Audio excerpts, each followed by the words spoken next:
قرآن کو ایسے پڑھیے جیسے بدو پڑھتے تھے۔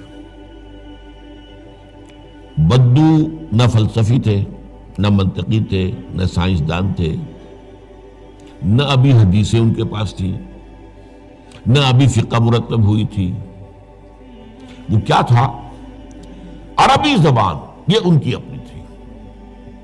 تو شرط اول جو ہے قرآن مجید کو سمجھنے کے لیے وہ عربی زبان کا صرف و نحو صحیح جاننا، یہ لازم ہے۔ پھر قرآن کے متن ہی کو اصل سمجھیے۔ البتہ یہ ہے کہ اس کو آپ سمجھیں کہ یہ پہلا مرحلہ ہے قرآن پر غور کا، قرآن پر فکر کا، قرآن پر سوچ کا۔ اس کے بعد اگلے مراحل بھی آئیں گے۔ اسی قرآن سے پھر قوانین جو ہے وہ اخذ ہونے ہیں۔ اچھا، اس میں بعض سے واقعات ایسے ہیں کہ جو تو ایک تاریخی حیثیت رکھتے ہیں۔ اب ان میں اس واقعے کے ضمن میں تفصیل میں کہیں کوئی اختلاف ہو گیا تو کوئی حرج واقع نہیں ہوتا۔ ابھی میں مثال دیا کرتا ہوں کہ میں چند جملے ابھی آپ کے سامنے یہاں ادا کروں اور پھر 10 منٹ کے بعد پوچھا جائے آپ سے تو ہر شخص جو ہے اس کو کہے گا، وہ جواب جو میرا دے گا وہ مختلف ہوگا اس کا، اس میں اس کی اپنی بات بھی شامل ہو جائے گی۔ اور سوچ میری بات سنتے ہوئے بھی جو اس کا سبجیکٹو مائنڈ ہے وہ اس کے اندر اس وقت حاضر ہوگا، وہ اسے کوئی نہ کوئی نتیجہ اس خود اپنی اس سبجیکٹو مائنڈ کے حوالے سے حاصل کرے گا، وہ بیان کرے گا۔ تو ان چیزوں میں احادیث میں اگر کوئی اختلاف بھی ہو جائے تو اس میں پریشان ہونے کی ضرورت نہیں۔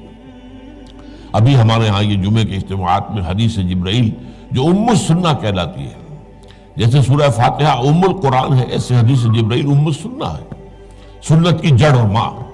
اب اس کی جو روایات آئی ہیں اس میں مختلف اختلاف ہے، الفاظ کا اختلاف ہے۔ ایسنس ایک ہے، مفہوم ایک ہے، الفاظ میں بڑا فرق ہے، تفاصیل کا فرق ہے۔ تو اس حوالے سے اس میں گھبرانے کی ضرورت نہیں ہے۔ پھر یہ کہ فقہی معاملات کے اندر اختلافات ہو گئے، وہ بھی نیچرل ہیں۔ آپ کو معلوم ہے کہ ایک ہی مقدمہ ہوتا ہے، 8 جج بیٹھے ہوئے ہیں ایک بینچ پر، 5 کا فیصلہ ایک ہے، 3 کا ایک ہے، اور بھی تقسیم ہو سکتی ہے۔ قانون وہی ہے، اور یہ میں بات کر رہا ہوں سپریم کورٹ کی یا ہائی کورٹ کی، وہاں پہ تو ظاہر بات ہے وہ نئے بیانات نہیں لیے جاتے، وہ جو بھی فائل ہے وہ تو بہت پہلے سے تیار ہو چکی ہے، اس کے اوپر بحث ہوتی ہے، صرف اسی سے اخذ کیا جاتا ہے۔ مطلب ان کا وہی رہتا ہے، اس کے اندر تبدیلی نہیں ہو سکتی، اس موقع پر کوئی نئی گواہی نہیں آتی۔ تو اس اعتبار سے ان چیزوں پہ گھبرانے کی ضرورت نہیں ہے۔